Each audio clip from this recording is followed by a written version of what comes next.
Atualidades Pampa. Oferecimento Água Mineral Itati.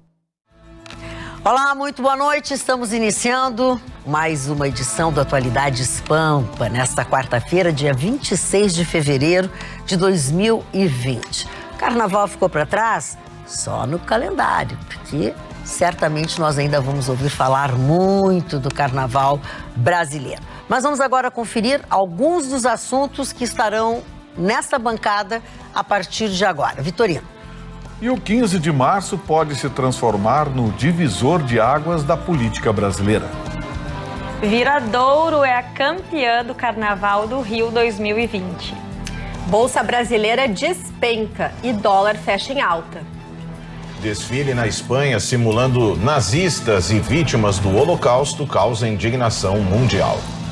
Qual o time de futebol mais rico do planeta e tem surpresas? Ministério da Saúde confirma o primeiro caso de coronavírus no Brasil. Pois é, do final de semana todo e esse início, digamos, de dia útil, né? Apesar de que para muitos a parte da manhã foi de feriado, mas as atenções efetivamente não param, não saem do coronavírus. Agora, num novo momento para nós todos aqui, né? Exatamente, Magda. Ontem a gente falou bastante sobre a Itália, né? O que está acontecendo na Itália e toda essa questão. E na madrugada a gente já tinha notícia de que tinha dado o primeiro teste positivo. Esse homem de 61 anos, ele viajou entre os dias 9 e 21, chegou no Brasil, foi para a Itália, para o norte da Itália, onde está acontecendo todo o surto do coronavírus. E ele chegou dia 21 aqui no Brasil assintomático. Esse que é o grande problema, e isso foi tratado também pelo ministro da Saúde, o Mandetta, colocando que não tem como eles fazerem um mapeamento de quem está chegando e de quem está saindo, porque esse caso, por exemplo, ele chegou absolutamente assintomático, não tinha febre, não tinha nada. E aí, depois de uns dias, teve uma reunião familiar com mais ou menos 30 pessoas. Essas 30 pessoas estão sendo já monitoradas. E no outro dia ele já começou a ter alguns sintomas respiratórios, né? Ter febre, enfim.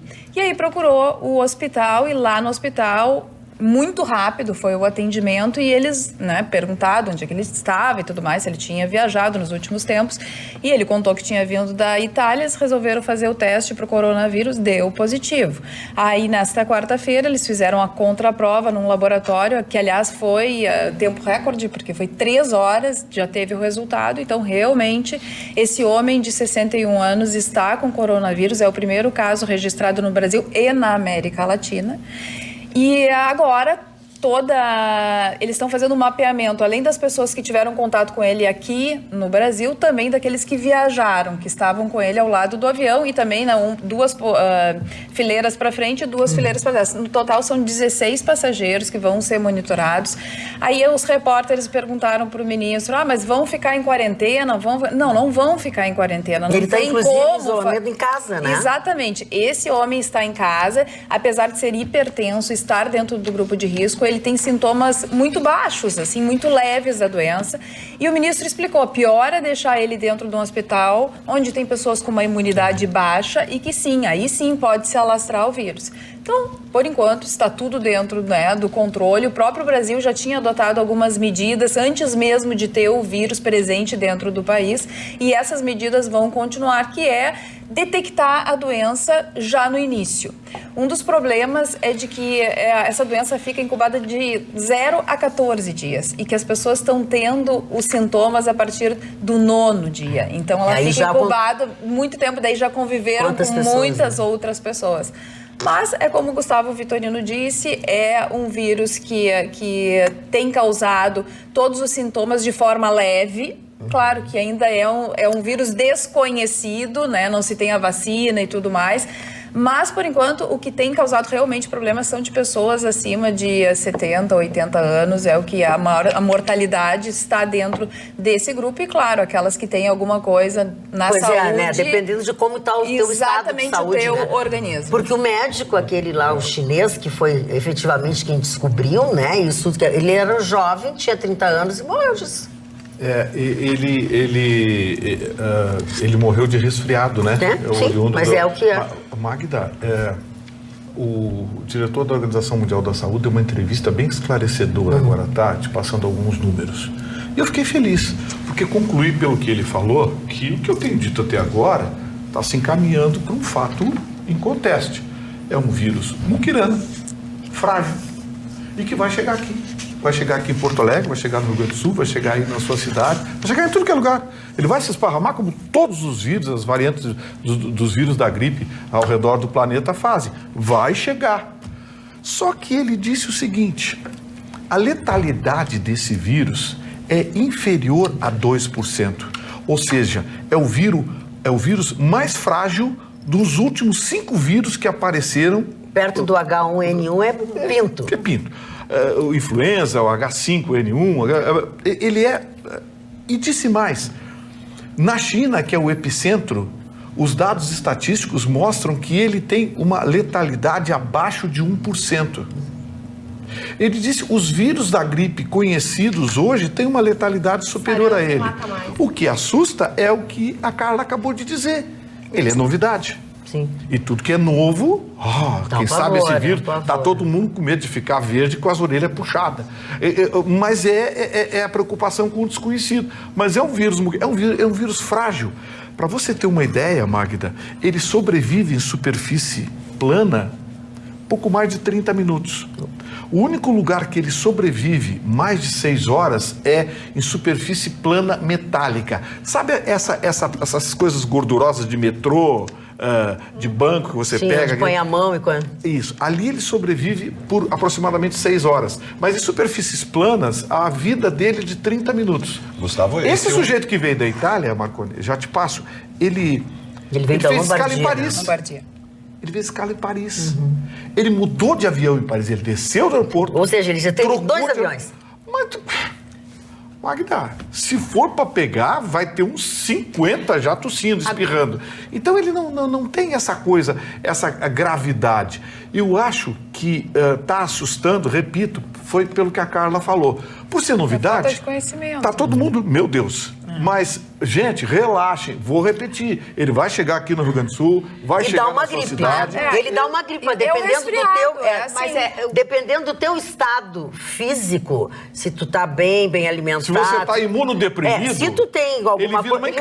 Ele vira uma encrenca. Como qualquer resfriado. Uma pessoa imunodeprimida morre de resfriado. Eu te interrompi. Só para contribuir, eu acho importante chamar a atenção das atitudes dos governos, por exemplo, da Europa.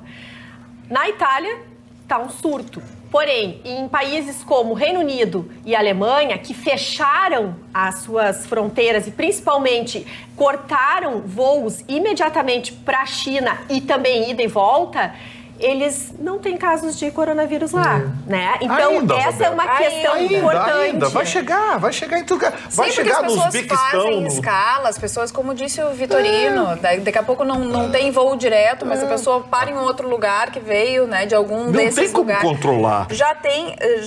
Esses são mais 20 casos que estão sendo investigados aqui no Brasil. Essas pessoas viajaram para a Alemanha, para a Tailândia, para a China, para a França, e estão sendo monitoradas na Paraíba, Pernambuco, Espírito Santo, Minas Gerais, Rio de Janeiro, São Paulo e Santa Catarina. Esse 1% que tu falou, Gustavo, é proporcional à menos população? Menos de 1%. 96%. É proporcional à população da China? Olha, não. Não, é proporcional 96% dos casos diagnosticados do coronavírus são em território chinês.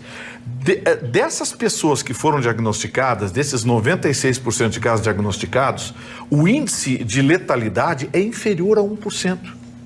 Sim, mas eu estou perguntando é inferior a 1%. Se é proporcional à população da China. Não, a população da China não, aos infectados na China, aos casos identificados. Então, assim, de cada 100 casos, 96 são na China.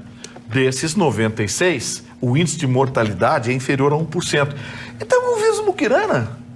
É um vírus muquirana que diz, se quer que a temperatura da água...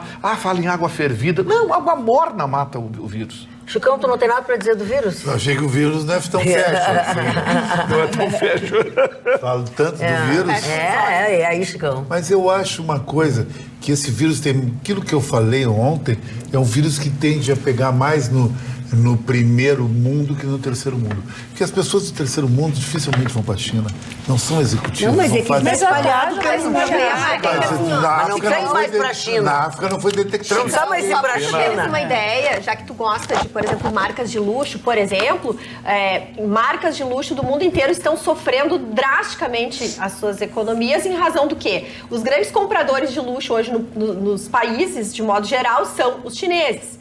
Uma das razões que a Itália não fechou logo as suas fronteiras foi porque o grande consumidor do turismo italiano são chineses. Os chineses consomem, viajam o mundo inteiro e gastam muito. Roberta. Então isso impacta com certeza. Roberta, e eles estavam na Itália em plena semana de moda de Milão, que agora está acontecendo na França, e um dos grandes impactos é exatamente a falta de orientais que não estão lá presentes nos desfiles e o que isso vai repercutir em compras e disseminação, enfim, dessa cultura do luxo que ele é feita para estourar exatamente nesses momentos. Olha aqui, a nossa telespectadora Sônia, que fez contato através do WhatsApp, ela diz: o portador do Covid-19 está em casa não só para proteger os outros, mas a si próprio, pois no hospital fica sujeito da gama de doenças que por lá circulam. Então, em casa ainda é melhor local, já que os sintomas clínicos são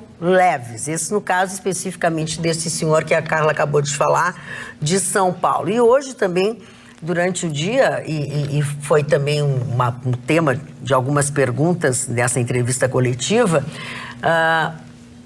o responsável, o secretário direto, o Gabardo, falou assim: parem com essa coisa de não se vacinarem, de não sei o quê, quando tiver vacina, vocês têm que se vacinar, não vamos admitir que as pessoas não se vacinem, porque isso é uma gripe.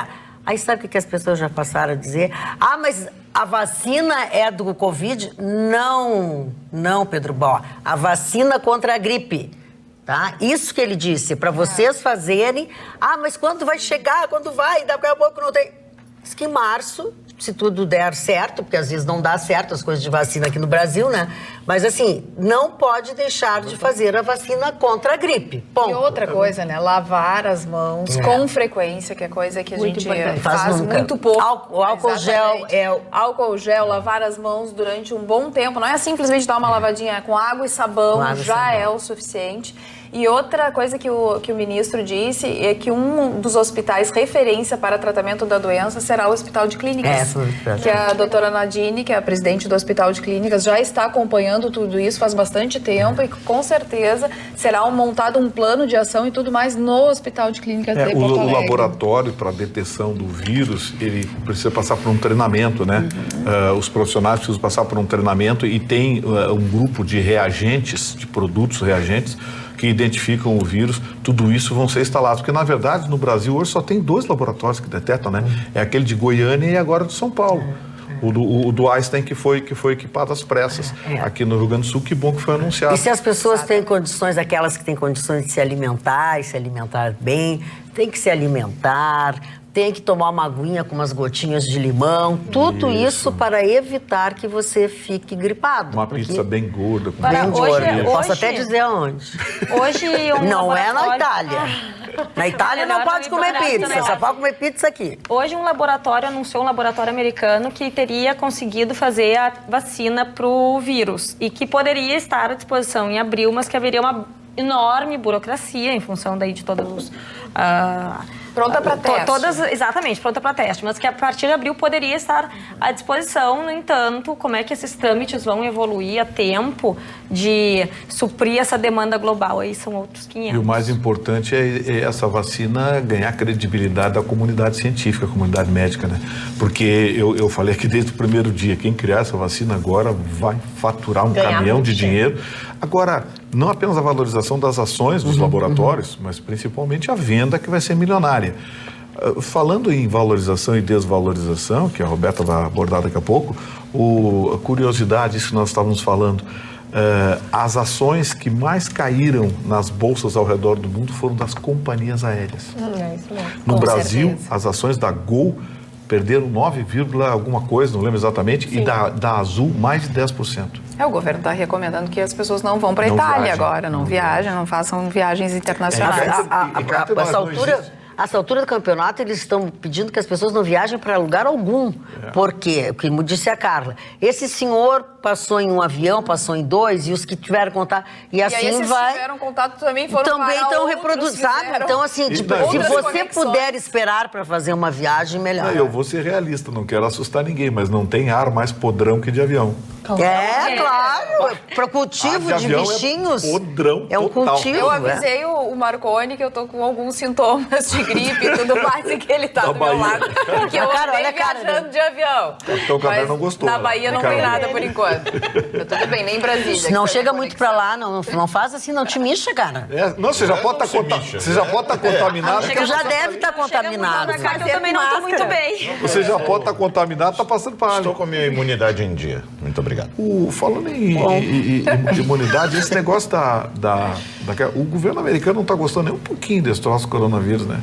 Hoje eles deram uma puxada de 0,25 na remuneração das letras do Tesouro Americano, que é dólar, né? Quando a gente fala, as pessoas correm pro dólar, ninguém vai na casa de câmbio comprar dólar. Não é isso.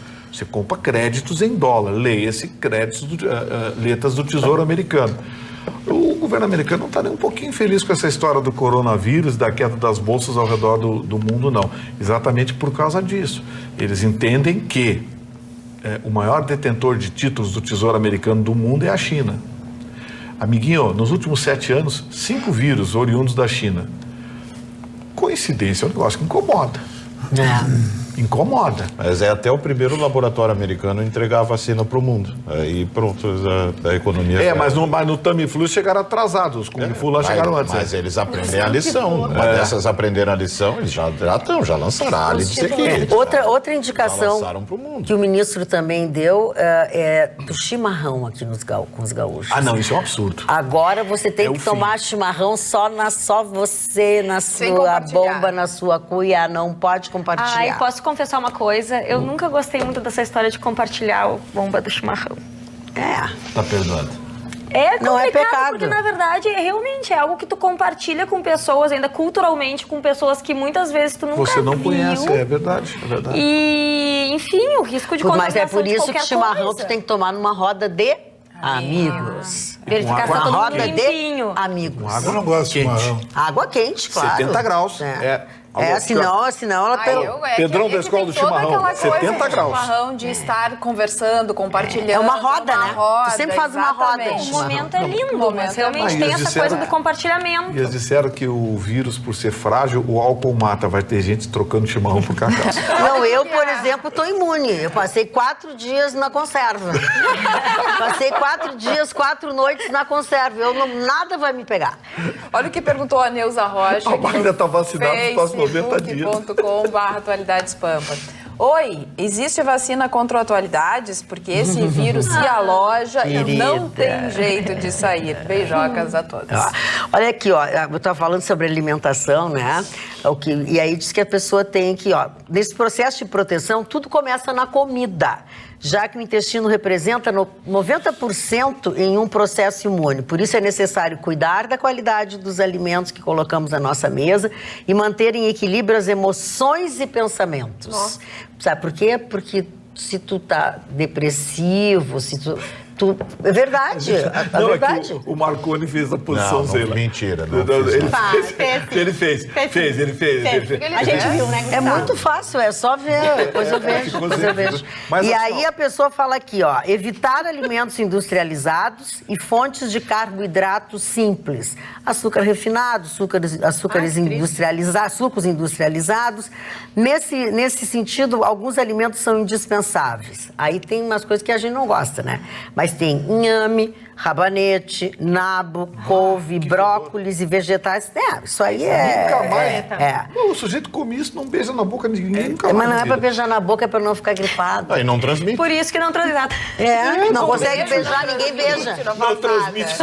Não, ninguém beija. Fecha em casa, não Exatamente. Algumas coisas aí, Carla? Tem. Agora, esse negócio de... Magda, vou falar uma coisa pra você. Vai. Eu assumo o preconceito. Eu tenho o maior medo de comer folha, salada verde fora de casa. Eu não sei como é que foi Mas lavado. tu não precisa...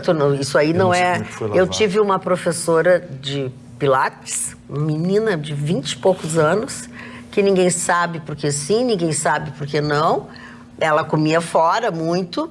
Ela teve aquela doença que... Ela ficou cega de um olho. Ai, Nossa. Que é da... Agora me fugiu, quero contar a história. Que é a coisa não, da virose. Não, tem um nome isso. Que negócio que dá na alface, essas coisas deles, isso, folha isso, verde. isso. Mas tanto que para mulheres grávidas, muitos médicos recomendam que deixem de comer folhas verdes e salada Fora de casa. fora de casa. Gente. Exatamente. Não tem certeza de como foi lavado. Eu sei como é que é o nome dessa doença, já vou te dizer. A Adri Brandão pergunta, será que o valor das passagens vão baixar? Eu Claro que acho que não, porque Por causa do dólar. o coeficiente fica diferente, o cálculo atuarial fica diferente, né? Quanto menos menor a venda de passagens, mais elas tendem a subir. É o caso, por exemplo, uma passagem de avião hoje, Porto Alegre Florianópolis é mais caro que Porto Alegre São Paulo, Porto Alegre Rio. É verdade. Olha aqui, ó, leptospirose. O Alfredo Lau, o Alexandre Lau me disse. O xixi do rato nas folhas. Mas isso pode ser na folha, pode ser na latinha de cerveja. É leptospirose. Ela teve, mas de um jeito que ninguém sabia o que era. E no final das contas, quando viram, e ela ficou cega do olho. Tanto é que ela parou de fazer pilates, não faz mais, e fez um concurso. Participou de uma seleção para um hospital aqui de Porto Alegre e ela entrou na vaga dos deficientes. Viu, Magda? Já que a gente, então, tá para encerrar, só para... Só não sei, tem mais alguém falando sobre isso? Não. Para dar o fechamento a respeito dos efeitos do coronavírus aqui no nosso país, então, a Bolsa despencou. Despencou realmente, foi o pior índice desde de 18 de maio de 2017, quando ocorreu que o mercado repercutiu aquela divulgação das conversas do ex-presidente Temer com o dono da JBS e que aí foi um terror, né? Então, as bolsas hoje fecharam menos 7% aos 105 mil pontos e o câmbio subiu lá nas alturas porque o nosso real desvalorizou horrores. Também bateu recorde, fechou em 4,41. Tudo isso reflete aquilo que ontem a gente conversou e que a gente vê que o mercado internacional nos dias do carnaval já estavam repercutindo. É importante salientar que o petróleo baixou, está menos de $50 o barril de petróleo. As commodities do mundo inteiro, elas estão baixas, então isso está afetando a nossa balança comercial, porque além de nós estarmos exportando menos, o que a gente exporta tem um valor menor. Então, com certeza, isso vai impactar no nosso PIB no final do ano. A perspectiva é que realmente a gente tenha uma baixa da estimativa de PIB para o nosso país.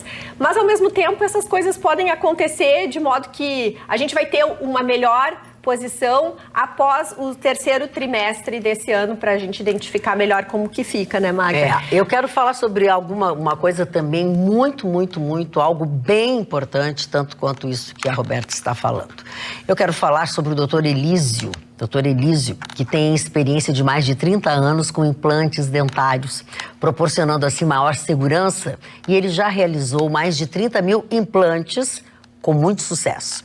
O sucesso dos implantes depende principalmente dos profissionais, daí o porquê, a importância do que eu estou dizendo.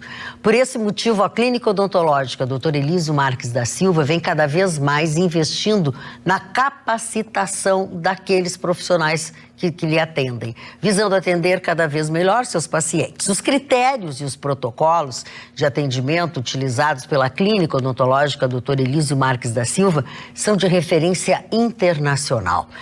Você se interessou, você viu quanto é importante, o sorriso, a saúde bucal é muito importante na vida de uma pessoa.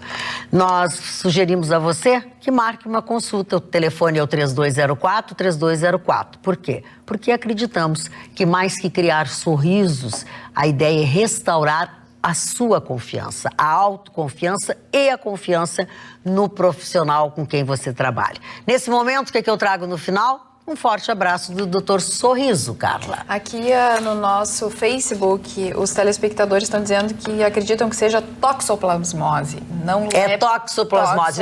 Leptospirose é a do rato. É a do rato. É toxoplasmose. Muito obrigada. Exatamente. O Lau errou. Isabel Matos, a SOS Corpo, entre outros telespectadores se manifestando aqui Obrigada. No Facebook. E a Beth Reis diz que mora sozinha, tende a tomar chimarrão sozinha, mas de vez em quando, é claro, sempre tem uma parceria. Que amor. Agora tem umas camisinhas pra bomba do chimarrão, né? É que tu pode trocar de pessoa pra pessoa, enfim, mas acho que... É meio antipático, né? Mas é assim, é estranho, tá? Agora eu vou tomar aqui, vou passar... Mas é gente que gosta, tu já não gosta. Mas vocês já estão vendendo até bergamota descascada, camisinha pra bomba de chimarrão. Mas é que bergamota descascada, tu sabe por quê, né? Porque é frescura? Não, é porque eles não perdem nada. É frescura. Não, acho que não. Acho que para a utilização da casca para outras coisas e para que tu não perca toda a bergamota. Às vezes tem 1, 2, 3 gominhos que já estão passados. Não é bonito isso. Eu também uso a casca. Isso não é bonito, mas... Eu queria que ela viesse com... Assim, então é isso que as pessoas fazem. Estão na casca. Eu não como bergamota se não tem alguém para descascar para mim. Até porque a hora de descascar é tão boa, né? Exala aquele cheirinho. E dá para apertar no olho do amiguinho, assim. Ele é uma peça. É endemoniado esse guri. Escantofane. Olha sobre a minha manchete. Pois não, fale. Fique a gosto. A FIFA fez um relatório de 2019 dos 20 times de futebol mais ricos do planeta. O que é rico para a FIFA? É que fatura e não patrimonial, porque o patrimônio para a FIFA é muito questionável. O clube joga num estádio que nem o Flamengo joga num estádio no que ele loca, que não é dele, é da prefeitura. Isso existe muito na Europa. O time de futebol mais rico do mundo hoje é o Barcelona. Ele passou o Real Madrid pela primeira vez na história, porque esse levantamento já é feito há mais de 20 anos. E o Barcelona faturou no ano 870 milhões de euros. Isso aí dá mais do que 3 milhões de reais, dividido por 360 dias. Um time desse fatura na base de 10 milhões de reais por dia. Uma loucura em termos de Brasil. Segundo o Real Madrid, o terceiro, o Manchester United, ficou muitos anos como primeiro ou segundo com o Real Madrid. E o fato mais interessante que me chamou a atenção é 2 coisas nesse levantamento. Uma, o futebol empresa, que eu sempre falo, futebol de dono, o cara tem dono de um time de futebol, ele teve mais de 70%. Poucos clubes do planeta são ricos quando não têm donos. O Real Madrid não tem. E o Barcelona não tem. Aqui no Brasil, muitos times têm dono. E não teve um time da América do Sul, que é o mais interessante, e nenhum do Brasil, que é o melhor futebol do planeta. E aproveitando essa carona, o presidente do Flamengo deu uma lição em todos os presidentes de outros clubes do Brasil.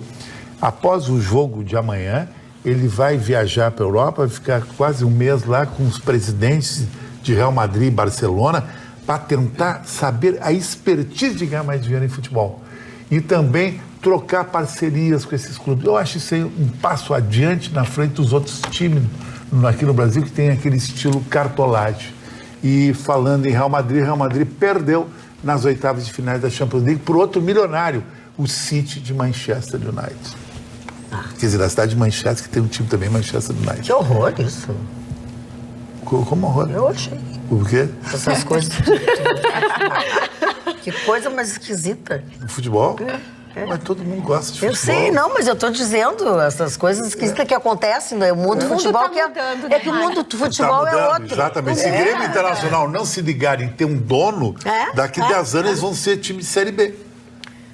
Eu acho que pode. Porque só tradição não existe. Se fosse só tradição, aquela mulher ganhou um concurso de há 30 anos atrás, seria top hoje. Mas não é só tradição, se tu fizer uma relação. Especificamente o que tu falasse agora em Grêmio e Inter, o Grêmio é um time que tem uma administração maravilhosa. Tem. Né? Mas com um clube que é uma raridade no Brasil. No Brasil, tem poucos clubes tem essas assim. Dívidas todas. Ele é são. Ele é são. Saneado total. O Internacional então, já isso nem é uma coisa muito... Chicão, quando fala em dono... Desculpa, Vitorino. é um grupo de investidores ou cara é um pode ser. multimilionário russo, aqueles que Teve um que comprou o Chelsea, Roman Abramovich. Foi lá e comprou chega, dono do quanto time. é o clube, vale? É praticamente uma pessoa física. Ele comprou uma pessoa física. Olha, eu acho que aqui no Brasil não tem a mínima chance de ninguém comprar Grêmio, Futebol Porto Alegrense, Esporte Clube Internacional. Não tem nenhuma chance. Esses clubes têm tradição, identificação com a sua torcida. Mas não tem nada identificação com a com a comunidade. Tem sim. Esses clubes ingleses, dá licença, esses clubes ingleses foram comprados por gente oriunda, especialmente russos e árabes, que precisam lavar dinheiro na Europa. Esse Abramovich, sabia que esse cara é ligado ao mercado de armas? Mas e aí? Esse cara lava. Ah, bom, pra ti não importa, então. Mas no Brasil, pra ti, qualquer vagabundo que chegar com dinheiro, tá bom, basta ter dinheiro no fair bolso. play da FIFA. Não, que fair play da FIFA? A FIFA Mas é um antro de corrupção. Os outros outros presidentes da FIFA, tudo preso, fugido. E os da essa CBF cartolagem aqui também da CBF, tudo fugido. Vocês não podem fazer a notícia sem gritar. A única diferença que tem é que eles têm uma moeda forte lá, graças à gestão dos países deles, que a esquerda não passa nem perto. Mas gestão de clube e não sei o quê, a maioria desses clubes é os clubes muquirana, rapaz. O Tottenham. É o meu time na Inglaterra. Foi conhecer o campo do Tottenham lá, o São José tá de pau naquele campinho vagabundo. Não sabe nada, dona Maria. Não, tu é que não sabe nada. Inaugurou faz 3 meses o estádio mais sofisticado do planeta. Não, inaugurou 12 um estádiozinho pequenininho para 18 mil pessoas. Que 60, 18 mil pessoas? Qual de vocês? O que eu vou acreditar? Telespectador, mande aqui. Mande aqui, telespectador. Parou, Vitorino. O Tottenham inaugurou o estádio mais sofisticado para dizer qual é o país que tem mais títulos mundiais, que tem os melhores jogadores do mundo, mais valorizados. Vai engolir com o Flamengo, você não vai ganhar nada. Flamengo vai ganhar tudo que ele vai competir. O Flamengo brigou com o maior patrocinador dele, que é a Globo. O Flamengo sem a Globo não existe. Escuta, não dá pra... Perdeu todas. Não vai pressionar isso. Vitorino, eu vou te dar uma bolsada. Não, a minha bolsa não. Ele tá fazendo sacanagem contigo, Chico? O estádio do Tottenham é o estádio mais sofisticado do mundo que você entra na internet. Sofisticado. Não, essa tu tem que entrar na internet. Pode, deixa eu te dizer uma coisa, muito mais o São José. Vitorino, dá licença. Eu acho que ele foi na casa do Milton Machado. Foi comer um churrasco. Meu amigo, aliás, tá pagando. Cadê minha camisa do São José, Milton? Não chegou ainda. Deixa eu te dizer uma coisa. Presta atenção. Chicão, presta atenção. A reação dele é desmedida. Ele tá de sacanagem contigo, ele tá te provocando, aí tu grita, eu ele vou contar grita tudo que o Paulo Sérgio falou pra mim da vida dele. Não, eu acho que da vida pregressa e a vida sexual dele. Mas outra hora, não aqui. Deixa ele engatado. Não aqui. E eu vou contar o que ele me contou da tua. Não, a mim ninguém sabe, querido. Sabe sim. Ninguém sabe, minha casa tá sempre escura. Escuta, vocês não querem trocar de horário, não querem fazer um programa depois da meia-noite? Estádio do Tottenham, essa tu tem que entrar aí. É programa de tarde. Tem capacidade para 62 mil espectadores. Saiu um monte de dinheiro esse estádio. É o maior estádio particular de Londres. Ele fecha clubes de futebol do país. O teto em cima. Ela está dando a informação. Não sabe nada. Pare! Aquela porcaria lá. Porcaria! Olha só o que faz um advogado no Brasil. Tu conhece o linguajar desse cara? Esse cara com cara de galã de rodoviária. Tu conhece? E vem me atentar eu aqui, dona Maria. Conhece o estádio do São José? O estádio do São José tem a melhor grama sintética do Brasil. Ele tá fazendo um mexe que vocês iam se comportar comigo aqui no meio. Sinto dizer. Como é que é o Machado? Ele tá botando algum no bolso. Ele tá botando algum no bolso. Ele vai ser advogado do Machado. Ele tá botando algum no bolso. Agora, é por isso que o futebol, ele realmente movimenta dinheiro. Bom, aí a Roberta pode me falar melhor que ela entende de dinheiro. Porque mas não entende de futebol, ela não pode falar nada. Porque é falar em futebol, as paixões. Ou seja, tu entende menos do que ela. Se tu acha que ela pode te dar informação... Agora só pra parte do dinheiro. O Marconi é a mesma coisa. Agora, se eu puder contribuir mudando de assunto, não pode contribuir mudando de assunto. Não é a tua hora de mudar de assunto. Tem vários geradores. Não foi agora que a gente combinou. Em Londres, ou no bairro que ele tá, ele tem um gerador que entra automaticamente. Esse estádio que ele tá falando não tem. Você corta e terminou a luz. O Chicantofone ou Tem muita chinelagem esse Vitorino. Deixa. É galã de rodoviária. Azar, é outra coisa. Fala, Carla, que tem aí. O que tem aqui é que ele tem a possibilidade para 62 mil espectadores. É o novo palco e é o maior estádio particular de Londres e o segundo maior de clubes de futebol do país. Viu só? Tá, chegou? Dá ali. Isso aqui eu vou ficar pra mim. Eu não vou atirar em ninguém essa. Eu vou te dar essa. Não. Olha aqui, guris. Olha aqui, ó. Vamos falar sobre educação. Não, parei um pouquinho. Tá certo. Não, agora perdeu a graça, né? Chega uma hora que é demais. Esse cara vem com Chega uma hora que perde a graça. Não tem graça alguma. Marconi, toma manchete. Pois é, dona Magda, a manchete vem da área internacional. Não pode ser do Grêmio? Não pode. Não pode. Falaram de Grêmio aí, eu não quero incomodar com ninguém. Ontem já se incomodou. Um desfile realizado na Espanha, uma celebração que estava acontecendo na localidade de Campo de Criptana. É uma localidade pequena, cerca de 13 mil habitantes, que fica na região de La Mancha, que é bem no centro do país. Estava acontecendo ali, então, um desfile de carnaval. E aí, lá pelas tantas, vem um bloco, é algo entre um bloco e uma escola, não chega a ter um volume muito grande. E lá pelas tantas, né, durante o desfile, uma ala de homens vestidos de soldados nazistas.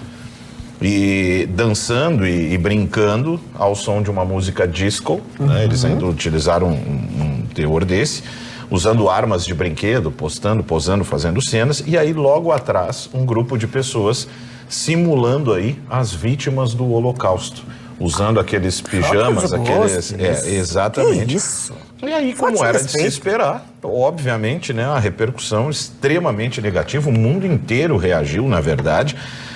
Essa polêmica aconteceu agora, na última segunda-feira, e o que aconteceu? Muitas autoridades se manifestaram, uma delas, por exemplo, a ministra espanhola das Relações Exteriores, Arantxa González, ela escreveu o seguinte: estou horrorizada com o desfile de carnaval no Campo de Criptana. Rejeito inequivocamente qualquer banalização do Holocausto.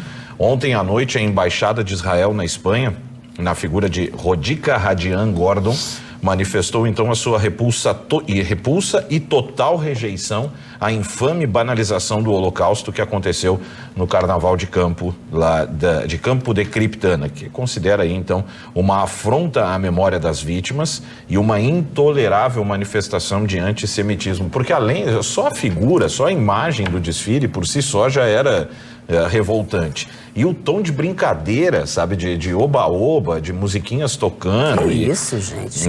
Exatamente. Aí o que aconteceu? Algumas pessoas ficaram assim, bom, esse desfile recebeu autorização para ser realizado e as autoridades do local receberam também uma espécie de uma sinopse de como seria cada desfile de cada grupo desse. Então, questionamento óbvio, como que as autoridades locais permitiram isso?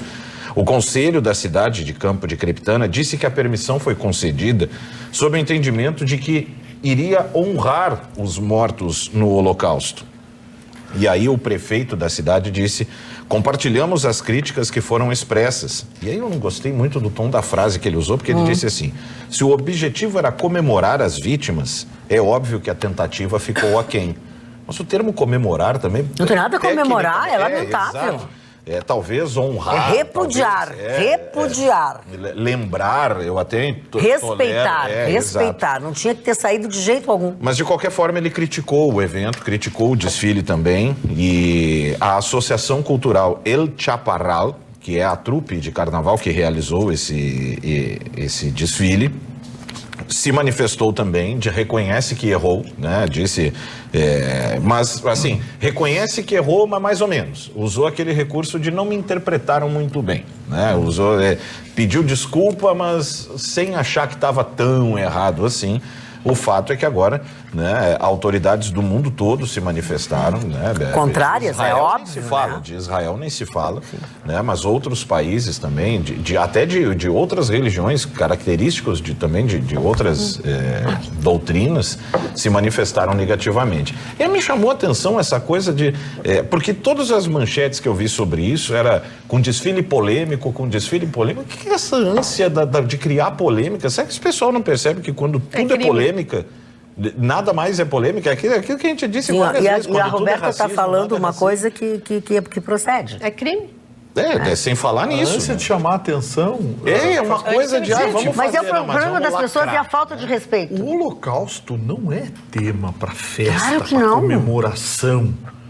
Pô, será que as pessoas não se dão conta de que isso é uma das grandes tragédias da humanidade? A maior tragédia da era moderna é o Holocausto?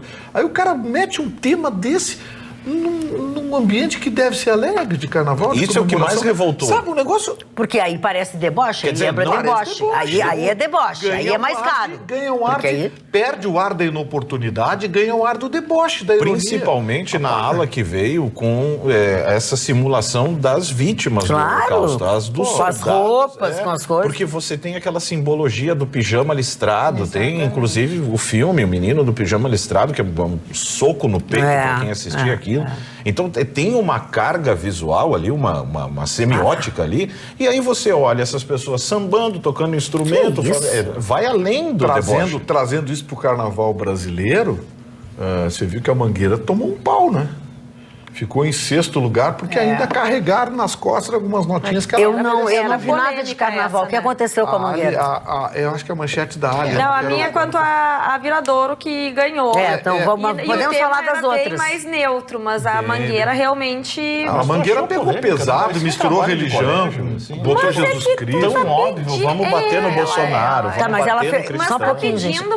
Quando tu põe religião em meio a um evento festivo, vai com cuidado, né? Ou no caso, a abordagem que eles deram, confesso que assim, eu não sou entendida de carnaval, mas estava pedindo, como espectadora, estava pedindo para dar uma polêmica. Todo mundo polemiza e dá opinião. Então é claro que ia sobrar e que dificilmente ia ser campeã com um tema desses. É que isso que me parece... Usou a figura de Jesus Cristo e colocou a figura de Jesus Cristo também como as minorias, os pobres, os negros, isso e aquilo. Aí quis usou a figura do policial batendo nessas pessoas e ainda colocou no samba enredo que o Messias armado, uma coisa assim, não ia dar certo. Então, assim... Aí tem uma conotação política. Exatamente, completamente. Misturou religião com política. Misturou. Sabe o que me soa? Sabe aquele adolescente que diz, não, eu não quero ser igual a todo mundo, então eu vou usar uma roupa, uma camiseta preta. Mas eu acho que ele não tem essa capacidade. O quem? Talvez não tenham tido. Eu acho que eles queriam cutucar mesmo. Vocês queriam fazer uma coisa diferente. Uma coisa política. O adolescente que diz, eu quero ser diferente, tal, vou usar um cabelão, uma camiseta preta, e ele fica exatamente igual a todos os outros adolescentes que querem ser diferentes. Né? Essa lacração aí, vamos botar Cristo, não sei o que. Cara, os cristãos já estão, de novo, tá bom, teu trabalhinho de 4ª série. Porque pareceu um trabalho de colégio. Assim, mais um a chamar o presidente de não sei o quê, a pegar a imagem de Cristo. Não é aquele Cristo. Parece que eles estão querendo ser polêmicos. E não conseguem. Porque isso já eles ficam mais ridículos do que polêmicos. Fica mais patético. Porque eles não sabem fazer, tem que ter inteligência, né? No primeiro momento... Lembra o Joãozinho 30? Exato. Lá quem teve a figura, o Joãozinho 30 propôs uma vez um Cristo... na favela, maltrapilho, enfim. O luxo no lixo. Proibiram! A igreja proibiu, entraram na justiça, ele de protesto botou uma lona por cima e botou o Cristo. A Mangueira faz essa imbecilidade, eu não vi ninguém, Ministério Público do Rio de Janeiro, a igreja, ninguém falar nada. E a figura do palhaço aquele ainda saiu com o dedo a menos ainda. Saiu com o dedo a menos, mas eu acho que ficou bem claro, até para... Nosso telespectador o nosso telespectador Rafael Neto diz o seguinte: Mangueira mostrou a verdade, por isso foi queimada. Desfile Fabiano Rodrigues. Tudo é relativo, diz ele. Se retratasse os espanhóis massacrando os maias, a reação seria a mesma? Não sei, eu não posso adivinhar. A Mangueira falou a verdade. Que verdade, cara? Chicão, faz um favor, Chicão. O Tottenham obteve o último título na era vitoriana. É o time do vice, muda de time. Mas isso acontece também no Brasil. Claro, eu tô só lendo aqui. Um abraço forte aí pro Arão, que está em Capão da Canoa e que é amigo do Breno Galo. Carla. Aqui no Facebook, a Lu Mendonça diz que desaprova totalmente o desfile da Mangueira. Vamos procurar aqui. Daí é um respondendo pro outro. Não. A interlocução deles não. A interlocução, daí tu vai procurar a mensagem. Não. Nós queremos uma mensagem pro programa. A internet não perdoa, né? Aceita tudo. Uma favela dominada pelo tráfico de drogas, pelos traficantes, por milicianos, por corruptos, por assaltantes, querendo pregar moral de cueca na avenida. É bem isso. Chicão, A dona, que era aqui... ela quer saber onde é que acha o teu livro, que ela não sabe. Meu livro é um livro difícil de achar. Ele tem que entrar em contato comigo, porque se quer um livro fácil, vai nessas livrarias aí. Nada a ver. Tomo 60% do escritor, o escritor sai com uma mão na frente, o tratado, depois escrever o livro. Meu livro é muito fashion. O primeiro livro no Rio Grande do Sul que teve o Corel Draw, que você fotografa ali e sai todas as músicas que eu realizei durante os programas, abertura, encerramento, leva para o seu YouTube. Isso é uma coisa, você compra um livro e ganha. Tu podes passar o teu telefone? 999-710466. Repita, por favor. 999-710466.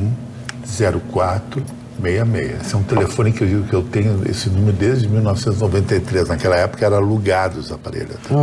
Só uma informação, onde o Chicão falou Corel Draw, leia-se o QR Code, tá? QR Code.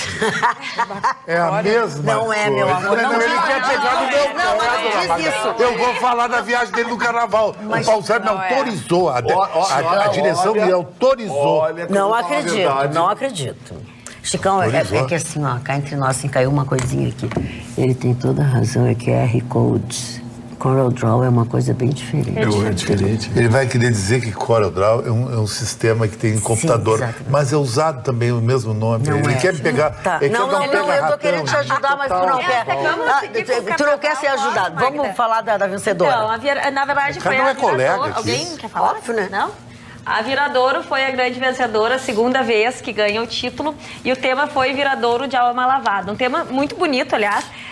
Eu não quero parecer repetitiva que eu tenho trazido essas pautas aqui, mas é um tema inspirado na cultura popular baiana, mas também tem uma pegada feminista em função de exaltar as mulheres que seriam as ganhadeiras de Itapuã.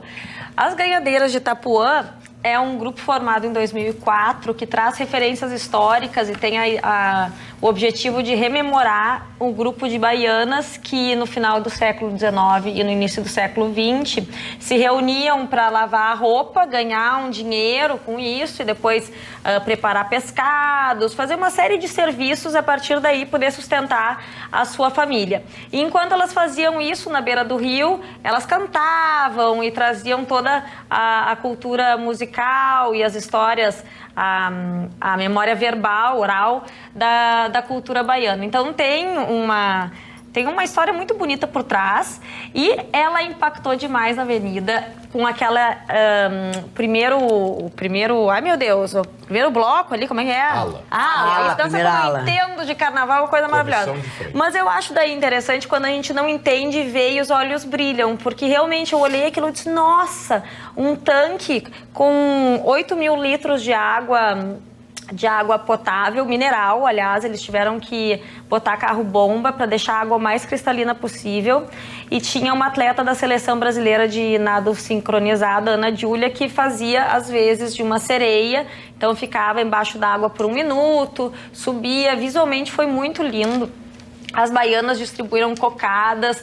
Foi um desfile muito mágico. E aí, deu no que deu. Ganharam o Carnaval do Rio 2020 e, olha, foi, a meu ver, merecido. Eu não vi nada de Carnaval. O Rio de Janeiro é curioso, porque esse ano os 4 primeiros lugares foram de escolas que não são da cidade do Rio de Janeiro. E depois de 10 anos, uma escola que desfila no domingo e não na segunda-feira também, que é essa tradição. É de Niterói, do Buraco do Viradouro, né, que é o bairro de Barreto, Niterói. O segundo lugar foi a Grande Rio, que é de Caxias. O terceiro lugar foi a Beija-Flor, de Nilópolis. Quarto lugar, a Mocidade Independente. Padre Miguel é Rio de Janeiro, mas é o último bairro do Rio de Janeiro antes de Bangu, depois de Bangu, lá em cima, quase na saída para Santa Cruz. Então, curioso, as escolas centrais, as escolas tradicionais, Portela, Mangueira, Salgueiro, ficaram em segundo plano no Carnaval do Rio de Janeiro esse ano. Não sei se é um fenômeno atípico, mas é um indicativo de que alguma coisa mudou, né? Tá mudando, né? Tá mudando. Fala, Roberto. Magda, me chamou muito a atenção, e vou mudar de assunto agora, vou tratar um pouco sobre educação. Nós estamos sempre falando sobre a indústria 4.0, sobre as novas tecnologias. A gente sabe que o trabalho mudou muito nas últimas décadas em razão destas mudanças tecnológicas que estão acontecendo no nosso dia a dia. Tanto é verdade que mais de 70% dos cargos que hoje os jovens estão atuando no mercado de trabalho, até 2037, possivelmente não vão mais existir. Tudo isso trata da importância da educação 4.0. Eu tive o prazer de ler um artigo da Adriane Kipperman, que tratou com muito apuro sobre o que, afinal de contas, é a educação 4.0 e o papel dela na nova geração e para o futuro da nossa economia e o quanto ela é importante para o futuro do nosso trabalho. A educação 4.0, ela muda o papel do professor. Eu achei muito bacana porque eu não sabia, a educação chamada o ensino público, Magda, foi criado na Prússia em 1830 e era aquele estilo do professor com a varinha, brigando com o aluno, ensinando na base do castigo. Pois hoje a gente tem um outro tipo de ensino. Já tem mudanças em muitas escolas, em muitos colégios do mundo inteiro, essa questão do uso das novas tecnologias, onde tem a ferramenta de telas, computadores, teclados, né? A educação também online, um pouco presencial, tudo isso. Mas me chamou muito a atenção a importância do valor do professor como um mediador da experiência do aluno.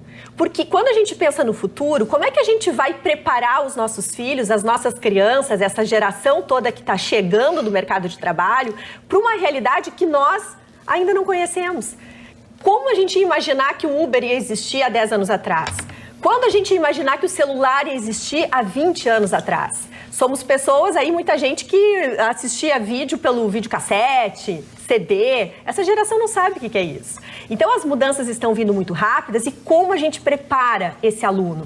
E achei muito bacana que eles entendem que justamente o modelo de ensino, usando as plataformas digitais, usando um ensino personalizado, aonde a gente consegue ver a dinâmica do professor com o aluno, providenciando que os potenciais desse aluno se demonstre, a experiência do aluno passa a ser o protagonista e não o professor ali colocando um monte de ensino, quando aliás, conteúdo, enquanto na realidade é a experiência do aluno que vai fazer com que ele comece a construir e essa construção o torne um cidadão empreendedor. A gente precisa ajudar as pessoas a ter uma visão de empreendedorismo. Então, isso é importante para a gente entender que não basta um país como o nosso, por exemplo, do tamanho continental, ter um custo absurdo na educação, gastar bilhões, o nosso custo é 2 bilhões por mês em educação e gastar errado, gastar mal. Não cuidar da questão das estratégias desse ensino, de estimular esse professor e valorizar esse professor. Então, é muito importante esse assunto, é um assunto que as pessoas às vezes falam, o futuro é educação, temos que cuidar muito das pessoas e valorizar a cabeça, os professores, mas bem, na verdade, na prática, o que é isso? É a educação 4.0. Então, Roberta, procurem estudar sobre a educação 4.0. Roberta, essa tese que você colocou aqui é a tese do Paulo Freire, que eu acho uma grande enganação. É o berço do ensino comunista, o aluno ser autodidata e o professor ser apenas suporte. Não, eu te digo porque a minha filha estuda num colégio israelita que não segue isso, estuda num colégio que tem essa dinâmica e eu posso te garantir que ela está crescendo. Sim, mas a dinâmica, claro que ela está crescendo, ela é uma criança e vai crescer, vai ficar maior. Mas o que eu quero dizer é o seguinte, essa tese de que você pega, o aluno busca o seu conteúdo, a sua potencialidade e o professor é um mero acessório, eu não concordo. Isso é Paulo Freire. Não é isso que a Roberta está trazendo. Eu acho que o que ela está querendo dizer, isso propõe um novo modelo de ensino. Isso mesmo. Eu concordo plenamente, porque eu sou contra a forma como hoje as escolas todas estão estabelecidas, mas infelizmente eu como mãe não me sinto ainda pronta para tirar o meu filho de uma escola de modelo tradicional, porque eu não sei o que vai acontecer e se ele vai poder depois ser absorvido pelo mercado, aquela coisa de mãe. No entanto, eu eu vejo que as escolas hoje, mesmo as escolas privadas, que supostamente trazem muitas novidades, elas têm um modelo vertical, que vem de cima para baixo, em que a criança tem que simplesmente assimilar aquelas informações, sem muitas vezes fazer uma reflexão em torno daquilo. Porque o objetivo, no final das contas, é basicamente tu passar numa prova. Quando a gente olha hoje, quem são os grandes players do mercado? São pessoas que pensaram fora da caixa, empreenderam e criaram coisas incríveis. Exatamente. E que muitas vezes sequer orientado na escola. Mas Ali, não crianças de 8, 9, 10 anos. Não, crianças de 3, 4 anos. Empreendedor com 3, 4 anos de idade. Vamos ouvir a Carla também, que tem filho em escola, e o Vitorino volta a falar. Eu entendo a Ali, mas eu tive uma experiência de uma escola, de colocar minha filha numa escola um pouco mais aberta, que não tinha um direcionamento, e essa experiência não foi boa. Eu troquei de escola e estou bem satisfeita. Não acredito que a escola, aquela tradicional, aquela rígida, aquela que só acredita numa coisa, que não desenvolva outros potenciais da criança, seja a melhor opção. Mas existem escolas, sim, escolas boas, que têm o método tradicional e que são abertas para as outras coisas criativas que a criança tem para trazer. Sim, oportunizam outras experiências. Então, o conteúdo está no Google. As crianças precisam refletir sobre isso. Mas o conteúdo é importante também. Mas o problema não está na criança. O conteúdo é importante. A gente está focando a criança, mas tem que ter as duas coisas. A Carla tá dizendo aonde eu estou querendo chegar. O conteúdo é importante. Quem vai direcionar e decidir que conteúdo é mais interessante para aquela potencialidade continua sendo o professor. Eu acho que o professor não pode identificar. Sim.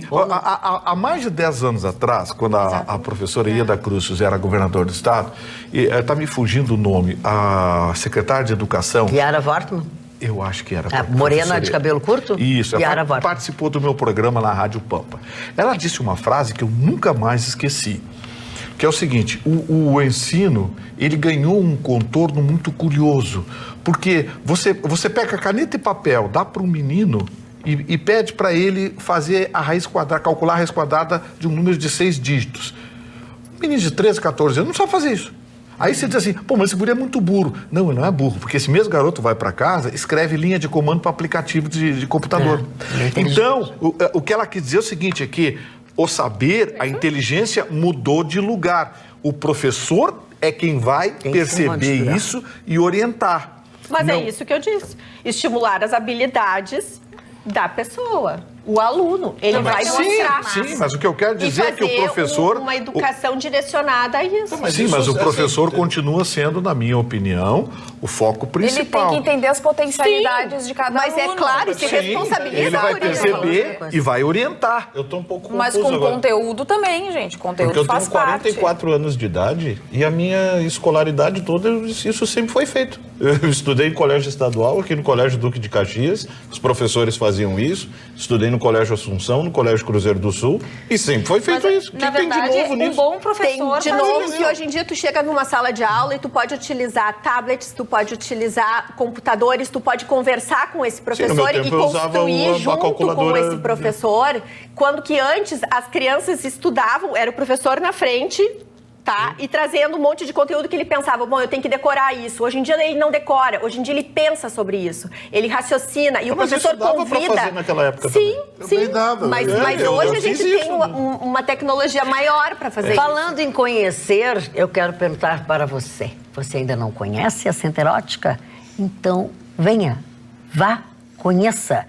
Nós trabalhamos com os melhores laboratórios e lentes com modernas tecnologias. Varilux, Zeiss, Rodenstock e sistema Freeform da Curve Optical. Muito mais nitidez para o seu multifocal. O sortimento de armações, bom, aí é um mundo que não tem fim. Você vai se surpreender efetivamente. O mais importante de tudo, o atendimento é feito somente por técnicas em ótica, o que dá um profissionalismo muito maior. E agora, a Centerótica tem 2 endereços. A opção é sua. Tem dentro do Complexo Hospitalar Mãe de Deus, da Carlos Gomes, que o endereço é Avenida Soledade 565, ou na tradicional Galeria do Rosário, bem no centro da nossa capital, bem no coração da nossa cidade. E lembre-se que você tem sempre um plus ou um brinde quando você vai lá na Center Ótica. Essa carteira aqui, ó, linda, linda. Tem para você guardar bastante dinheiro, muitos cartões de crédito. E se bem que vocês não precisam de muito dinheiro para comprar na Center Ótica, não.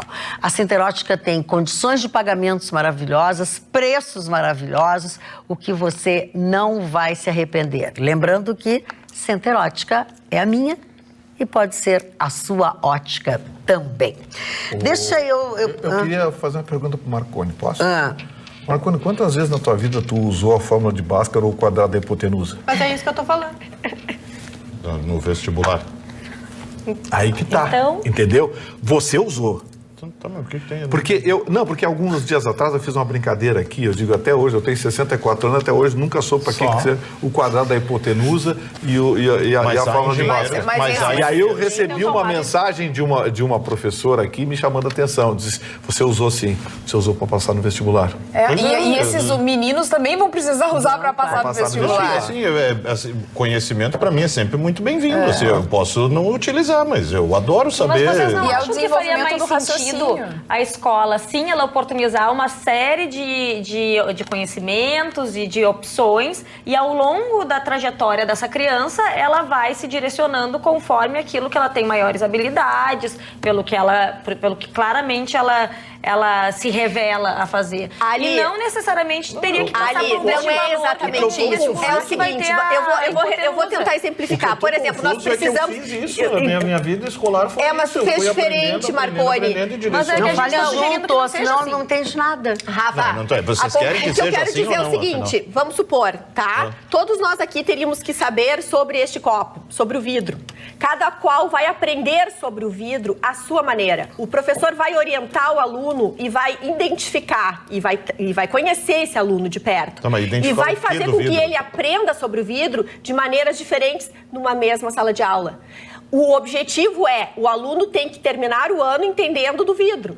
Tá, mas vamos pegar uma prática, então. Tem a forma como ele é desenvolvido é que vai gerar uma pessoa preparada para o futuro. Tem um telespectador que diz o seguinte aqui, ó, Renato Barbedo Futuro. O que a Roberta está querendo dizer é que o rumo da educação deve ser ensinar a pensar para saber o que fazer. Menos profissionalizante e mais pensante. Falando em saber o que fazer, eu tenho certeza que os nossos telespectadores estão aguardando as notícias a respeito de Marne Barcelos, o relatório diário que a gente passa aqui para vocês. Conversei com o Rodrigo agora à tarde e o Rodrigo, filho do Marne, diz o seguinte, tem que aguardar. Hoje o médico me disse, porque o Marne agora saiu da CTI. O Marne saiu da CTI e foi para um quarto, mas ainda está em coma. Eu tentando saber alguma coisa para dizer para vocês, eu perguntei para ele. E ele respondeu, tem que aguardar. Hoje o médico me disse que o estrago é rápido, mas o conserto é muito demorado. Eles efetivamente não sabem dizer se ou quando o Marne Barcelos vai acordar. Essa é a notícia mais atual do Marne Barcelos nesta noite de hoje. Pouco antes de entrar no ar, eu peguei essas informações. Então, continuamos todos orando pelo nosso amigo, orando, pedindo a Deus para que nos traga ele de volta da melhor maneira possível. Magda, vamos mandar um beijo especial à equipe do Hugo Bilt, que me atende com muito carinho. Quero deixar um beijo especial para o próprio Hugo, que assina meu cabelo, que é um querido amigo, acima de tudo. E também a toda a equipe, a Gláucia, a Gladys, a Desirê, a Liane e a Heloísa, a Helena. Enfim, é uma turma de pessoas muito especiais, profissionais, que além de um talento incrível, sempre recebe com carinho, com bom humor, a gente dá muita risada, é uma delícia. Então, um beijo bem especial. Muito bem. Quem não estava de bom humor hoje era o Mourão, nosso vice-presidente. Ele disse que o nome dele tem sido utilizado nesses cartazes que estão falando indevidamente, nos folders, enfim, para a manifestação do dia 15 de março. Não quero entrar no assunto, que sei que é o assunto do Vitorino, mas ele não estava nada contente, dizendo que ele nunca foi a manifestação nenhuma, que ele, claro, aceita as manifestações, o povo tem todo o direito de ir para a rua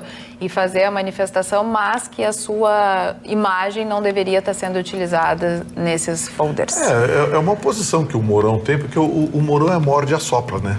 Então, assim, quando tá tudo quietinho, ele taca fogo, quando tem fogo, ele vem com balde d'água. Então, agora ele vem com balde d'água. Na verdade é o seguinte, ele é o vice-presidente da República, então a imagem dele não se afasta da imagem do governo. Pelo contrário. Não existe nenhum processo de degeneração, não existe nenhuma agressão à imagem dele, apenas estão usando a imagem do presidente e do vice-presidente para fazer o chamamento ao movimento das ruas no dia 15 de março. É um movimento que pode representar, como eu disse na minha manchete, um divisor de águas na política brasileira. Por quê? Porque agora está tudo exposto. Está tudo exposto. Todo mundo tirou a máscara e todo mundo agora está assumindo sua posição. Quem é o quê? Defender parlamento? O parlamento brasileiro que não deixa o Bolsonaro governar? Defender o quê? O STF que não deixa o Bolsonaro governar? Defender quem? As instituições que se dependuram ideologicamente nesses conceitos? Estamos atacando a democracia. Não, a democracia é vontade popular. E o povo quer mudança. Então, esses que estão usando a palavra democracia para atacar esse chamamento ao dia 15, é que são antidemocratas. Querem manter o status quo de 20 anos de corrupção, querem manter o status de ganância com o dinheiro público, querem manter... Pior do que isso, querem criar um parlamentarismo branco, querem tomar 30 bilhões do orçamento brasileiro para distribuir entre os parlamentares. Parlamentares esses que estão em grande número processados ou condenados pela justiça, porque são desonestos. Então quem é democrático aqui? E quem é antidemocrático? O chamamento às ruas é um chamamento à democracia. Os antidemocráticos é que estão reclamando, dizendo que a democracia está sendo atacada. Que democracia? A democracia está sendo valorizada. O povo vai se manifestar, o povo quer se manifestar, porque esses que se manifestam, ministro Celso de Mello, o presidente da OAB, o Lula, essa gente, não tem nenhuma credibilidade. Nenhum deles caminha 50 metros dentro de um shopping center. Já o presidente da República faz isso no meio da rua em qualquer cidade do Brasil. Então, quem está sendo democrático e quem está sendo antidemocrático? O presidente Bolsonaro está querendo mudar o Brasil. Tem os que não querem mudar, porque se beneficiam dele. Você decide que lado você quer ficar. Mas esse recurso de usar esses termos, falar do ataque à democracia, é a espiral do silêncio. Eu até indico o livro, um livro interessante da Elizabeth Neumann, foi escrito em 75, 77, se eu não me engano. É uma teoria de ciência política que é isso, lhe colocam numa condição de que você fica com medo da reação porque você não sabe como a sua reputação vai ser vista. É aquilo que eu já falei aqui, se você tem reclamações contra cotas, por exemplo, a espiral do silêncio te trata como racista. Se você tem críticas à Lei Maria da Penha, a espiral do silêncio te coloca como machista. E então, quando você pede que as pessoas procurem as ruas, o medo se reflete como? Dizendo que você está atacando a democracia. Quando, porque aí, se você diz, não, eu quero o meu direito, viu? Olha aqui, ó, está orgulhosamente dizendo que quer ser contra a democracia. Foi como tu disse, é a vontade do povo, acabou. Uma hora o pau vai quebrar.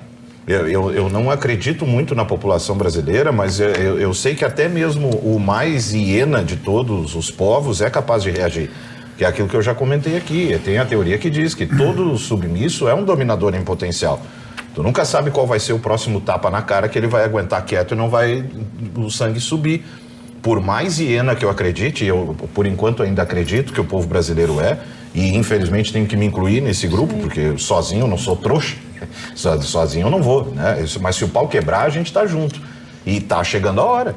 Uma hora vai chegar. É que as máscaras caíram, né? Agora porque as máscaras caíram. As máscaras caíram. As máscaras do STF, os discursos, as entrevistas do Gilmar Mendes, dos Mello, o Marco Aurélio e esse outro Mello aí que hoje deitou falação, o cara que criou um crime sem ter previsão legal, né? Não dá mais, o jogo tá jogado, cara. Agora é assim, agora... Aí você vê o presidente do Conselho Federal da OAB totalmente identificado com uma ideologia, ideologizou a OAB. Total.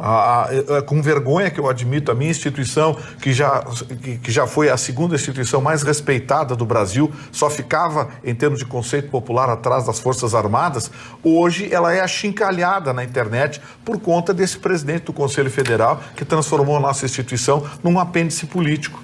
Então, sabe, aí você junta isso numa série de outros fatores, parlamentar. Rodrigo Maia falando em ética, Rodrigo Maia defendendo democracia, Alcolumbre defendendo democracia, sabe? Chega a ser ridículo. A democracia é construída pelo povo. E o povo, se for no dia 15 de março às ruas, vai mudar o Brasil, com ou sem apoio.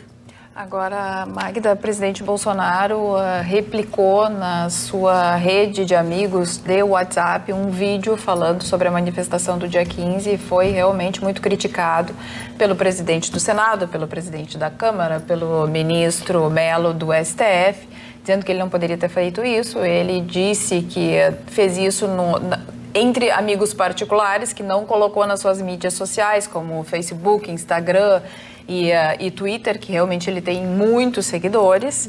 Então, a Regina Duarte se manifestou através do Twitter dizendo: vamos às ruas pró-Bolsonaro, não falando contra as instituições, mas falando para ir às ruas a favor do presidente. Eu penso o seguinte, eu já fui em manifestações, eu já estive no Parcão e eu posso falar sobre isso, né? Porque já estive presente numa época em que eu não aguentava mais a corrupção escancarada. E quando aconteceu aquilo do Lula ser chamado para ser ministro da Dilma para fugir da justiça, lá estava eu novamente nas ruas. Eu não estava nas ruas para fechar o STF e para fechar o Congresso Nacional, porque eu acredito ainda na democracia.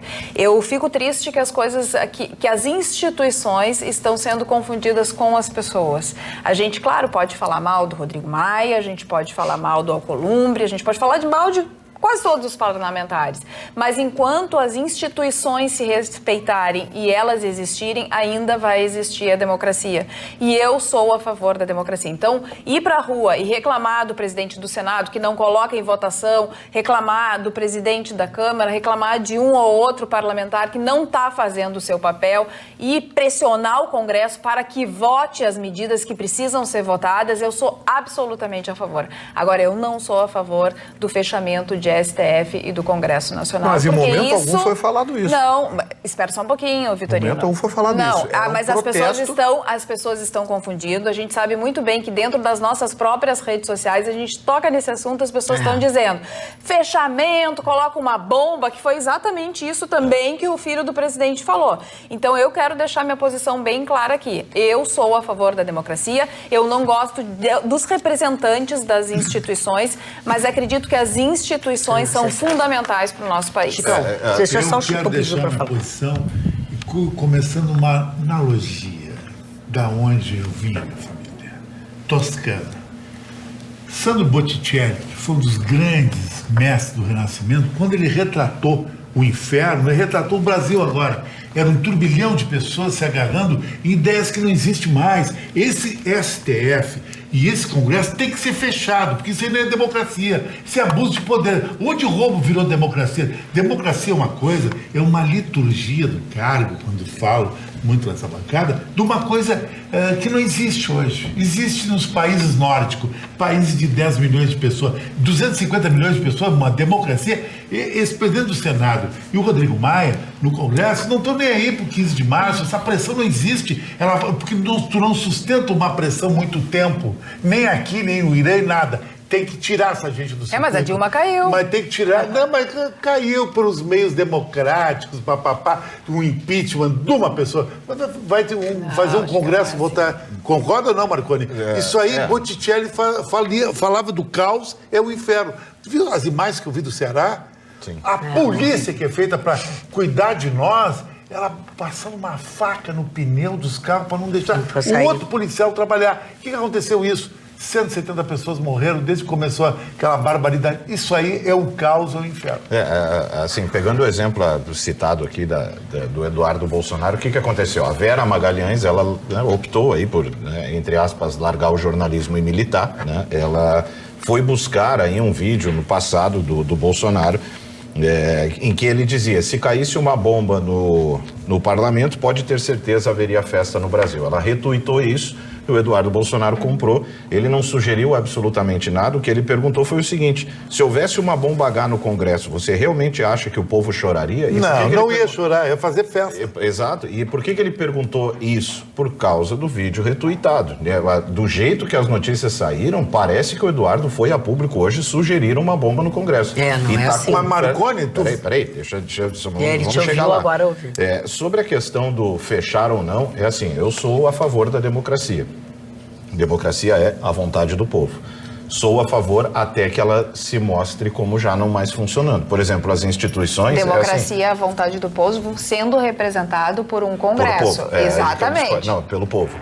Mas isso aí não é... Mas aí é que tá, tu pode não se sentir representado, mas o que é democracia, o conceito de democracia é esse. Exato. Aí o Congresso não me representa mais. Acabou o conceito de democracia. Então tu não é a favor de democracia. Sou, mas então a culpa não é minha. troca. Não, mas a culpa é tua. Não. Tu votou nesse Congresso também. Sim, a culpa é tua, sei. é minha, da Magda, não tinha quem votar. Mas peraí, não é. Então vota todo mundo, aluno voto, e aí não tem eleição. Peraí. Posso continuar? Claro. Então, assim, já votei uma vez, já votei duas, já votei três. Deu, acabou minha paciência, esgotou. Quem tá quebrando a regra são eles. A gente escolhe direitinho. Tu disse, né? Não é a instituição, é a pessoa. Concordo, foram trocadas várias vezes, não deu certo. Acabou o brinquedo, recolhe os brinquedos. Recolhe os brinquedos, passa só um mandato no nosso país, é isso? Com vários não deu certo. Com vários não deu, e vários roubando. Deu durante... Quando que aconteceu com... Na ditadura. Quem era o ditador? Um general. Quem era o ditador? No AI-5. Que morreu pobre. Mas é isso que eu queria saber, quem é o ditador naquele período? Quando se deu o AI-5, era o nome do general, agora eu não me recordo. Tá, pois é. Então, assim... Qual era o nome do general? Eu não sei, eu não vejo ditadura que entregou tranquilamente para os civis depois? Não foi tranquilamente. Em primeiro lugar, não teve uma votação...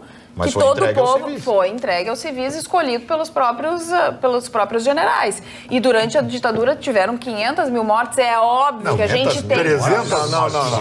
286 mortes. Não chegou a 400. Quantas mortes tiveram? 286. 200 que a gente saiba. Não, Comissão da Verdade. Toda de esquerda que chegou à conclusão que morreram 286 pessoas no regime militar. Tá, então a gente tem que voltar ao regime militar. Só no Ceará, a gente tem que voltar ao regime militar para dar certo. Não. A gente tem que ser administrado por alguém, só por uma pessoa. Mas nós já somos administrados. Já somos administrados hoje por um parlamento totalmente corrupto. Não, nós somos que está pedindo dinheiro pelo presidencialismo. Não.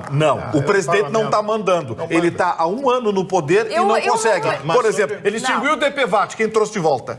Ele baixou o valor da carteira de motorista. Quem é que restabeleceu os valores aqui no Rio Grande do Sul? Eu posso citar, ele mandou tirar radares. Carteira de estudante. A carteira de estudante. Quem é que restabeleceu tudo isso? O presidente não está mandando. O parlamento não deixa ele governar. Ele tinha possibilidades de extinguir os radares, ele tinha essa competência de extinguir os radares. Tinha. Foi a justiça que fez errada essa decisão. Sim, claro que foi. A justiça está totalmente aparelhada. Quem é que não está vendo? O Bolsonaro não ganha uma nos tribunais. Bom, mas o Bolsonaro ganhou dentro do Congresso a reforma que foi feita. Sim. Você sabe quanto custou a reforma da Previdência? Quanto? Muito. Porque ele comprou parlamentares? Sim. Ele teve que distribuir o poder. Tanto que...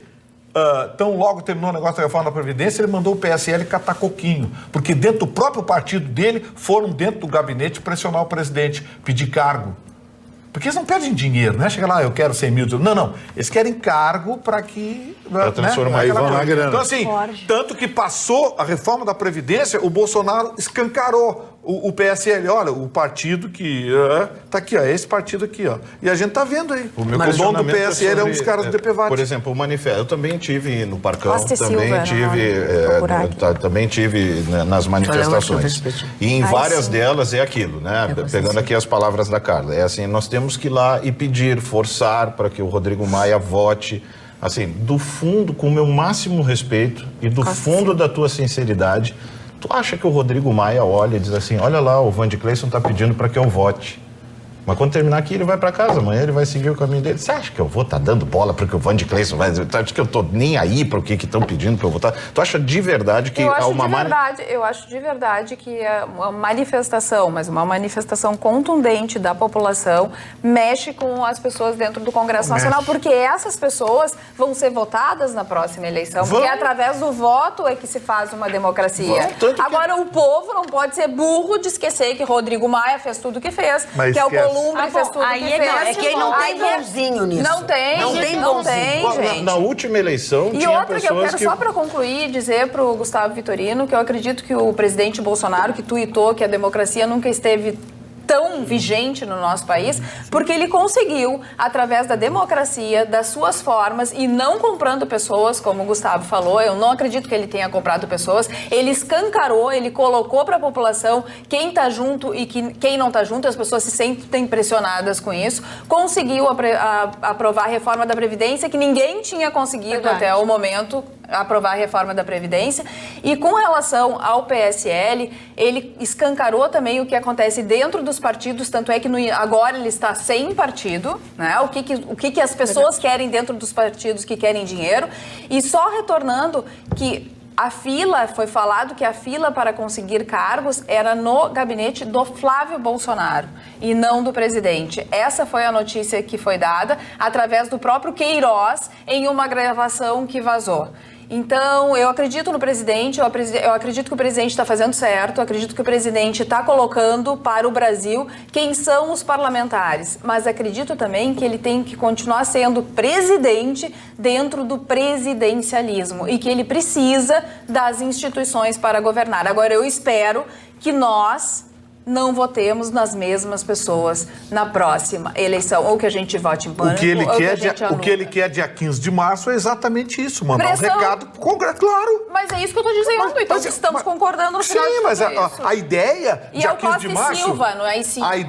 A ideia não é dia 15 de março, vamos invadir o STF, vamos invadir o Congresso. Não, é mandar um recado para essas duas instituições que não deixam ele governar. E mais, o Congresso está aplicando um golpe branco, porque o orçamento impositivo, estimado em 30 bilhões, vai retirar do governo federal quase 1/3 dos recursos que ele tem para aplicar, para investir no país. 5% do orçamento. O parlamento quer pegar esse dinheiro? Não, vamos dar para o deputado Zé dos Cachorrinhos lá da Triboboca do Norte.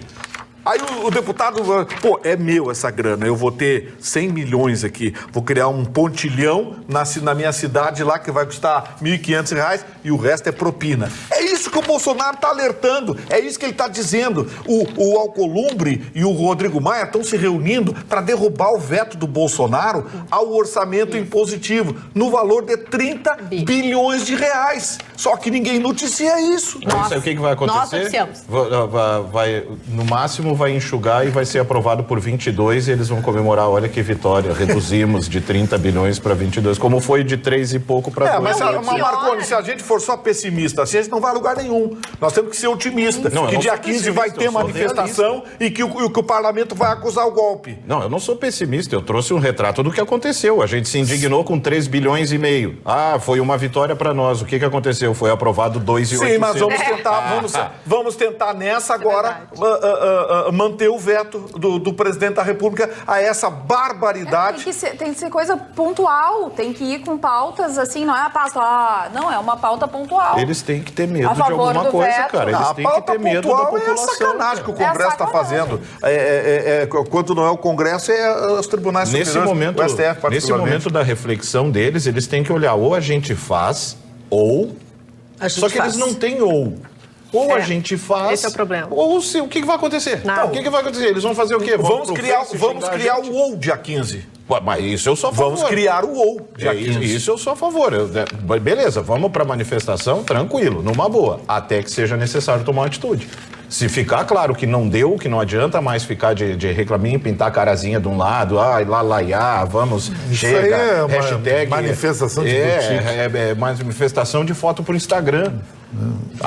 Esses caras têm que ter um contraponto. Eles têm que ter, porque o que acontece? Chega no colo deles aqui, vamos votar a questão da carteirinha lá para os estudantes de graça, ou esses caras vão invadir isso aqui, vão botar a nossa gravata no pescoço, vão nos Já deixaram Mas vencer. eles não têm medo de nada. Já deixaram Nada. vencer. 30 milhões de estudantes brasileiros foram prejudicados porque o parlamento brasileiro deixou caducar uma medida provisória e se recusaram a botar em pauta. E o que esses 30 milhões de estudantes fizeram? Foram pro Face dizer hashtag, ai, tô tão triste. Vão ter medo do que esses caras? Vão deixar de agir assim porque era um na porta, vem aqui fora um pouquinho que a gente, aqui ó, vem ver quem tá aqui te esperando, vai ver se eles não votam no outro Invadir. dia. Mas não adianta, é isso que eu desacredito. E daí tu foi a favor das manifestações no Chile? Que aconteceram, quebradeira. Fui até deturparem Chile é a manifestação. diferente. Por que é diferente? Porque lá na todas verdade, as vontades foram atendidas e continuou a quebradeira. Ah, bom. E não só por isso, né? Eles são extremamente liberais e eles não cuidaram da parte social, que nós no Brasil temos essas questões sociais organizadas. Então eles tinham razão de fazer a quebradeira. Eu tenho Eles não, porque eles mostraram uma fé no momento que o presidente se colocou à disposição, dialogou, destituiu uma série de pessoas dentro do seu próprio governo, atendeu as reivindicações e eles estão fazendo verdadeiras atrocidades. Agora acabaram com Vinha del Mar, a parte toda linda, inclusive que afeta a economia de lá, porque artes foram machucadas e eles estão fazendo terrorismo. Aquilo aí é outra coisa. Eu só queria contribuir, o orçamento impositivo tem uma coisa muito danada, que na verdade, na prática, por isso que o próprio presidente Bolsonaro quis vetar isso. Porque o que vai acontecer? Eles vão utilizar esses 30 bilhões à vontade deles e vai parecer que é o governo do presidente Bolsonaro que fez XYZ. Não, foi o orçamento impositivo que deu na mão. Por outro lado, aquilo que o presidente quer colocar para a sociedade é vetado pelo Congresso e pela Justiça. Então, tá ali um jogo muito perverso e que a gente precisa acordar. Não, e eu preciso deixar claro o seguinte, essa sugestão, que entre aspas, né, soa como sugestão, não é de botar os dois pés na porta do país ou das instituições, é pessoas. Não acho ruim. São pessoas. Posso só deixar uma reflexão? É dar um apavoro nas pessoas que estão lá. Para juntar dois assuntos que a gente falou aqui hoje, porque não tem como tu não questionar a educação de um país e o sistema que a gente segue quando acaba culminando exatamente nessa situação. Cadê os eleitores? Cadê o questionamento? Cadê, aliás, as informações? As pessoas estão recebendo essas informações, elas estão indo atrás das informações, elas estão interessadas nessas informações. Então, o buraco, a meu ver, é muito mais embaixo e toda vez que a gente traz política aqui, eu penso, falta uma educação política mesmo. Falta desde as crianças aprenderem para que serve cada coisa e qual é o poder da sua voz para poder chegar em um determinado momento e fazer esse tipo de manifestação. Então, assim, só para reflexão. Eu sinto saudade de organização moral e cívica. E aí a gente vai... Moral e cívica, organização social política brasileira. A gente vai mais além, né? Não só entender o que são as instituições e o valor delas, como a pessoa entender que ela precisa ser uma pessoa boa, que ela precisa ter a sua moral libada, porque o que a gente vê no Congresso, a gente vê o reflexo do povo. Infelizmente, o nosso povo não é um povo educado. O nosso povo é aquele povo que fura a fila do banco, que se puder tirar uma vantagenzinha, vai tirar aquela vantagenzinha, infelizmente. Que rouba a canetinha da lotérica. Que rouba a canetinha da Magda, que tá ali na pasta. Tô brincando, mas é verdade. A gente precisa fazer a nossa meia-culpa de que a gente tem que respeitar as pessoas, que a gente tem que respeitar o próximo, que o que é do próximo é do próximo, que o que é o dinheiro do Brasil é do Brasil, não é nosso, porque daí quando a gente chega lá para vereador, para deputado, a gente acha, não, mas esse dinheiro aqui que entrou desse imposto, ele pode vir para o meu bolso. Não pode. Esse imposto, esse dinheiro desse imposto tem que ir para a educação, para a saúde e entre outros. E nós vamos dando um tchauzinho para vocês, ou até breve, porque logo depois do Jornal da Pampa, nesta quinta-feira, nós estaremos de volta com mais uma Atualidades Pampa ao vivo e em cores para você. Até lá.